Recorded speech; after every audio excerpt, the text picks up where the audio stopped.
अस्सलामुअलैकुम। Chemistry sciences में खुश आमदीद। आज की इस वीडियो में हम बात करेंगे डायपोल मोमेंट के हवाले से। डायपोल मोमेंट मॉलिक्यूल्स की एक अहम प्रॉपर्टी है जो कि मॉलिक्यूल के पोलर और नॉन पोलर होने के बारे में फाइनल डिसीजन बताती है। इलेक्ट्रोनेगेटिव डिफरेंस की बुनियाद पर भी हम किसी मॉलिक्यूल के पोलर या नॉन पोलर होने का फैसला करते हैं, लेकिन देखा गया है कि कई एक मॉलिक्यूल्स के अंदर हमारा ये फैसला जो है ये दुरुस्त नहीं होता। तो डायपोल मोमेंट क्या है, इसके बारे में आज हम बात करेंगे। सबसे पहले हम इसकी डेफिनेशन देखते हैं। डायपोल मोमेंट एक मैथमेटिकल क्वांटिटी है और ये हम हासिल करते हैं by the multiplication of charge and distance between the charges. Charge and distance between the charges, इन दोनों का मल्टीपल, इन दोनों का प्रोडक्ट, इन दोनों का हासिल ज़र्ब, इसे हम कहते हैं डायपोल मोमेंट। इसको म्यू से रिप्रेजेंट किया जाता है। तो ये इसका फॉर्मूला भी है और ये इसकी डेफिनेशन भी है। हम जानते हैं कि हम चार्ज को Q से रिप्रेजेंट करते हैं और डिस्टेंस को हम D से भी रिप्रेजेंट कर सकते हैं, चाहे तो R से रिप्रेजेंट कर लें। So Q multiply by R is equal to mu, that is the dipole moment. तो दो चीजें हमें यहाँ पे क्लियर होगी। डेफिनेशन क्या है? The product of charge and the distance between the charges. और दूसरी चीज कि इसका फॉर्मूला क्या है? Mu is equal to Q multiply by R। देखिए, जब मैं चार्ज बोलता हूं तो एक सवाल ज़हन में आता है कि कौन सा चार्ज, पॉजिटिव या नेगेटिव। इनफैक्ट मॉलिक्यूल की जब हम बात करेंगे तो उसमें दोनों चार्जेस मौजूद होते हैं। पॉजिटिव भी चार्ज भी होता है और नेगेटिव चार्ज भी होता है। मिसाल के तौर पर अगर हम HCl की बात ही करते हैं तो हम देखते हैं कि H और Cl में जब बॉन्ड बनेगा तो Cl partial negative charge carry करता है और hydrogen partial positive charge carry करता है। तो ये सवाल अपनी जगह बिल्कुल दुरुस्त है कि कौन सा चार्ज, और इसका जवाब भी जो लोग मॉलिक्यूल को समझते हैं उनके लिए कोई मुश्किल बात नहीं है, क्योंकि वो जानते हैं कि एक molecule as a whole neutral species होता है। और इसके न्यूट्रल होने का मतलब क्या है कि इसमें पॉजिटिव और नेगेटिव चार्जेस बराबर होंगे। लिहाजा जब आपने चार्ज की वैल्यू की बात करनी है तो चाहे तो आप पॉजिटिव चार्ज ले लें, चाहे तो आप नेगेटिव चार्ज ले लें, तो दोनों में से कोई भी चार्ज जो है वो कंसीडर किया जा सकता है। इसको रिप्रेजेंट कैसे करेंगे, इसको हम ड्रा कैसे करेंगे, शो कैसे करेंगे? तो उसके लिए लेट्स से कि हम एक जनरल मॉलिक्यूल लेते हैं। मॉलिक्यूल हमारे पास A B, तो हम कहते हैं A जो है ये पॉजिटिव नेगेटिव है, B पॉजिटिव है।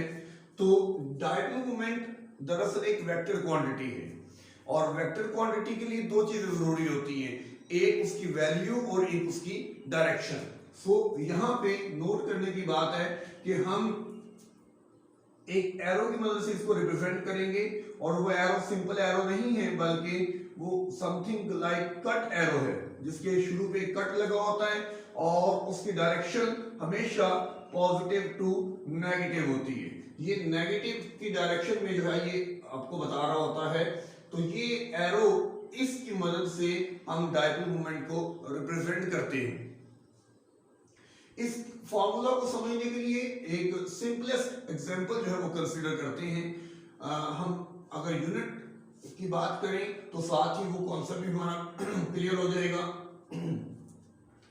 तो हम ये कहते हैं कि फर्ज करें कि चार्ज हमारे पास 1 यूनिट है।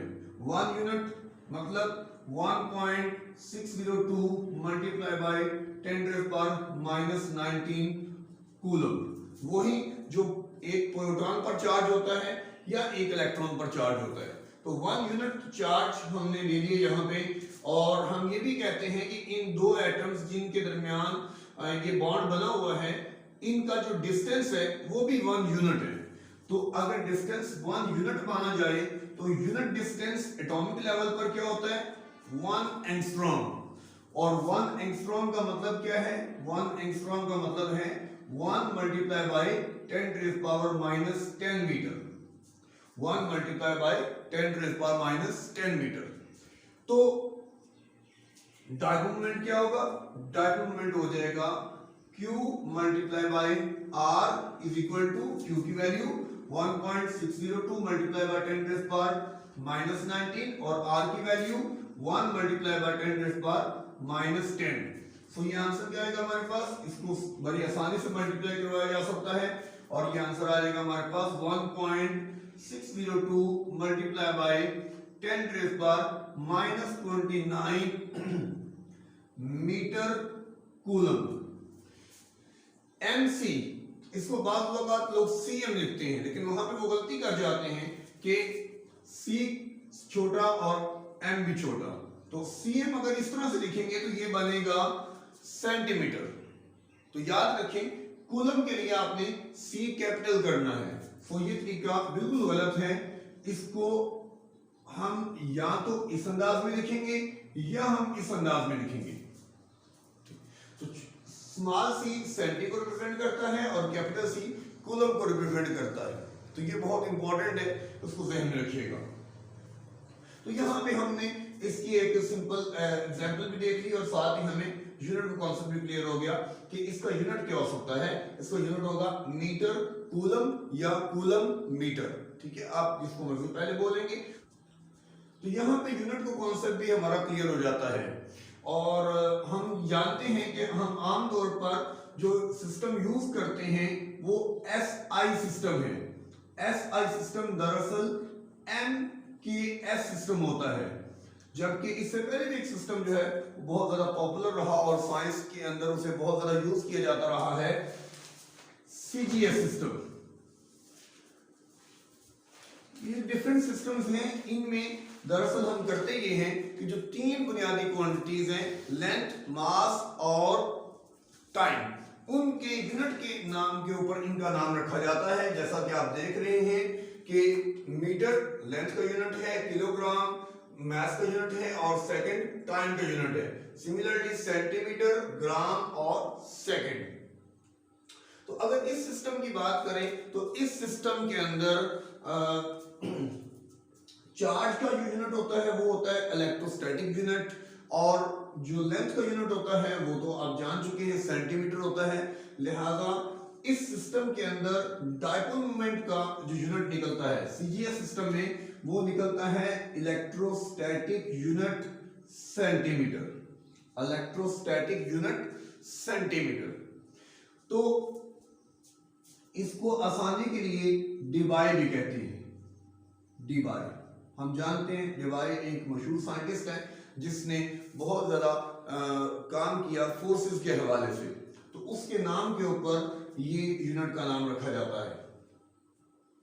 तो अगर हम इन दोनों सिस्टम्स को आपस में इकट्ठा करना चाहेंगे तो हमें यकीनन एक रिलेशनशिप की जरूरत है, जैसा कि हम बाकी तमाम यूनिट्स के हवाले से जानते हैं। अगर हमने मीटर और सेंटीमीटर को आपस में कोरिलेट करना होता है तो हमें बताया जाता है कि 1 मीटर में 100 सेंटीमीटर होते हैं।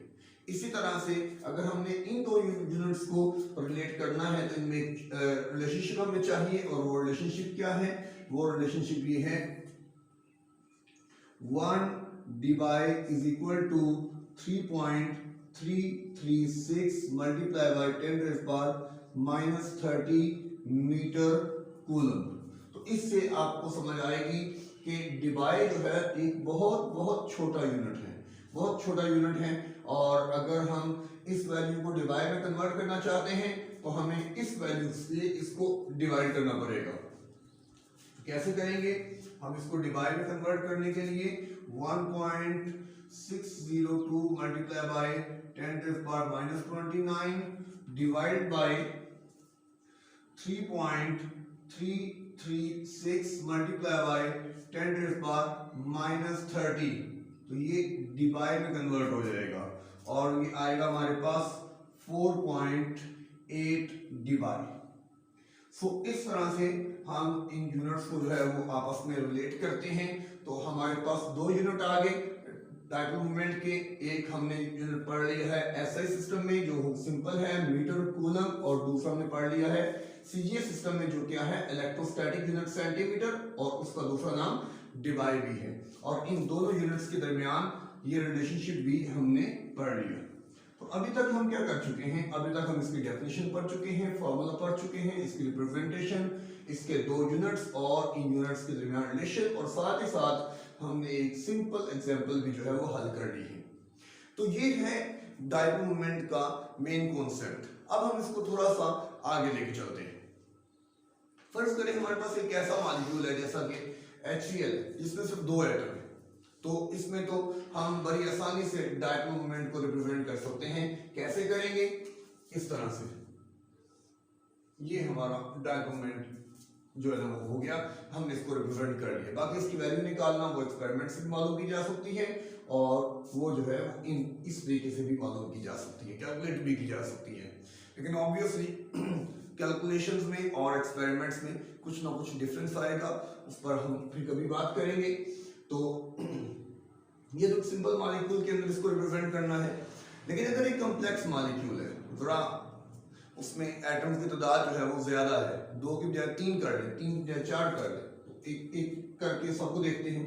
जैसा कि पानी को आप देखते हैं, वाटर H2O, तो आप देखिए H2O में क्या है, H2O में H जो है ये पार्शियल पॉजिटिव होता है और O जो है ये पार्शियल नेगेटिव होता है। नाउ इसका डायपोल मोमेंट हम कैसे निकालेंगे? इसमें तो एक बॉन्ड नहीं है, इसमें दो बॉन्ड है, एक ये है एक ये है। डायपोल मोमेंट तो हम देख रहे हैं कि वो पूरे मॉलिक्यूल का होता है, तो यहाँ तो बॉन्ड को हम कैसे जो है वो करेंगे? तो उसका तरीकाकार ये है कि हम हर बॉन्ड को अलग अलग रिप्रेजेंट करने के लिए एक और टर्म लेके आते हैं जिसे हम कहते हैं बॉन्ड मूवमेंट। बॉन्ड मूवमेंट, और बॉन्ड मूवमेंट को हम सिंपल एरो से रिप्रेजेंट कर देते हैं। ये बॉन्ड मूवमेंट हर बॉन्ड के डायपोल मोमेंट को रिप्रेजेंट करती है। कैसे? नोट करें, इस बॉन्ड में पार्शियल पॉजिटिव ये है, पार्शियल नेगेटिव ये है, तो ये डायपोल मोमेंट इस बॉन्ड का, इसको हम कहेंगे बॉन्ड मूवमेंट। और इसी तरह से ये पार्शियल नेगेटिव, ये पार्शियल पॉजिटिव, और इस बॉन्ड का डायपोल मोमेंट ये बॉन्ड मूवमेंट हो गया। नाउ जो डायपोल मोमेंट पूरे मॉलिक्यूल का है, जो असल इसका डायपोल मोमेंट है, वो किस तरह से हम करेंगे? तो उसके लिए हम जानते हैं कि ये वेक्टर क्वांटिटीज है, और वेक्टर क्वांटिटी को जमा करने के लिए हमें head to tail rule use करना है। उसके लिए हम यूज करेंगे हेड टू टेल रूल, और हेड टू टेल रूल के मुताबिक हम एक वेक्टर को दूसरे वेक्टर में जमा करेंगे इस तरह से कि एक वेक्टर का हेड दूसरे वेक्टर की टेल के साथ टच करे। तो आप नोट करें, ये फर्ज करें कि हमारा ये पहला वेक्टर है, तो इसको हम कैसे करेंगे? इस तरह से ड्रा करेंगे। दूसरा वेक्टर ये है हमारे पास, तो इसको हम इस तरह से ड्रा करेंगे, और रिजल्टेंट क्या आएगा? रिजल्टेंट ये होगा। ठीक है, तो इसको ये देख लें, ये हमारे पास जो है ये असल में इसका डायपोल मोमेंट होगा, ना कि आप इसको डायपोल मोमेंट कहेंगे। ये बॉन्ड मोमेंट है, bond moment for one bond, ये दूसरे बॉन्ड का बॉन्ड मोमेंट है, और डायपोल मोमेंट असल में ये होगा। तो यहां से अब थोड़ा सा हमें समझ आएगा कि बाज़ मॉलिक्यूल में इलेक्ट्रोनेगेटिविटी का डिफरेंस हो सकता है, लेकिन हो सकता है कि वो पोलर ना हो। जैसा कि कार्बन डाइऑक्साइड को हम देखें, तो कार्बन डाइऑक्साइड के अंदर देखें क्या है, carbon dioxide C double bond O और C डबल बॉन्ड O। अब इसमें देखें पार्शियल नेगेटिव और पार्शियल पॉजिटिव। अब इसमें डायपोल मोमेंट निकालने के लिए पहले हम बॉन्ड मोमेंट निकालेंगे। तो बॉन्ड मोमेंट क्या है? ये बॉन्ड मोमेंट होगा इस बॉन्ड का, और ये बॉन्ड मोमेंट होगा इस बॉन्ड का। अब आप देखिए कि दोनों एक जैसे बॉन्ड है, दोनों एक जैसे बॉन्ड है, इसका मतलब है कि दोनों में मैग्नीट्यूड तो सेम होगा, और डायरेक्शन देखिए बिल्कुल ऑपोजिट है। तो सेम मैग्नीट्यूड के ऑपोजिट डायरेक्शन वाले जब वेक्टर्स को जमा किया जाएगा तो जवाब क्या आता है? जवाब आता है नल वेक्टर। ठीक है, जवाब आएगा हमारे पास नल वेक्टर। इसका रिजल्टेंट नल वेक्टर है, और नल वेक्टर का मतलब ये है कि यहां पे कोई डायपोल मोमेंट मौजूद नहीं है। नल वेक्टर मतलब जीरो डायपोल मोमेंट। तो अकॉर्डिंग टू इलेक्ट्रोनेगेटिव डिफरेंस अगर बात करें तो ये पोलर है, लेकिन डाइपोल मोमेंट हमें बताता है कि ये नॉन पोलर है और यही असल बात है कि कार्बन डाइऑक्साइड जो है वो नॉन पोलर होता है। अब हम एक टेट्राटॉमिक मॉलिक्यूल की बात करते हैं जैसा कि अमोनिया है, और ये हमारे लिए इसको पूरी तरह समझना थोड़ा सा मुश्किल हो जाएगा क्योंकि ये एक 3 डायमेंशनल मॉलिक्यूल है और प्लेन पर हम इसको नहीं बना सकते उस तरह से, लेकिन फिर भी हम इसके बॉन्ड मूवमेंट को रिप्रेजेंट करके ये समझ सकते हैं कि इसका भी कुछ ना कुछ डाइपोल मोमेंट जरूर एग्जिस्ट करेगा। पार्शियल नेगेटिव है, पार्शियल पॉजिटिव है, पार्शियल पॉजिटिव है, पार्शियल पॉजिटिव है। और नोट करें ये इसका डाइपोल मोमेंट, बॉन्ड मोमेंट, ये इसका बॉन्ड मोमेंट और ये इसका बॉन्ड मोमेंट, इस तरह से 3 बॉन्ड मोमेंट हैं और ये तीनों बॉन्ड मोमेंट जब आपस में ऐड अप होंगे तो उसका कुछ ना कुछ रिजल्ट आएगा और वो जो रिजल्ट होगा वो इसका डाइपोल मोमेंट होगा, वो इसका डाइपोल मोमेंट होगा। सो डाइपोल मोमेंट जो है वो एक वेक्टर क्वांटिटी है और एक डायटोमिक मॉलिक्यूल के लिए ये सिंपल है, जबकि पॉलीएटॉमिक मॉलिक्यूल के लिए, पॉलीएटॉमिक में अगर 3 एटम है, 4 एटम है, 5 एटम है, तो ये दरअसल डिफरेंट बॉन्ड मोमेंट का सम होता है, डिफरेंट बॉन्ड मोमेंट का वेक्टर सम होता है। डिफरेंट बॉन्ड मोमेंट को वेक्टर सम के जरिए से हम जमा करके तो हम टोटल डाइपोल मोमेंट जो है वो निकालते हैं। आने वाली वीडियो में हम इंशाल्लाह इसकी मेजरमेंट पर बात करेंगे और इसके एप्लीकेशन पर बात करेंगे। अल्लाह हाफ़िज़।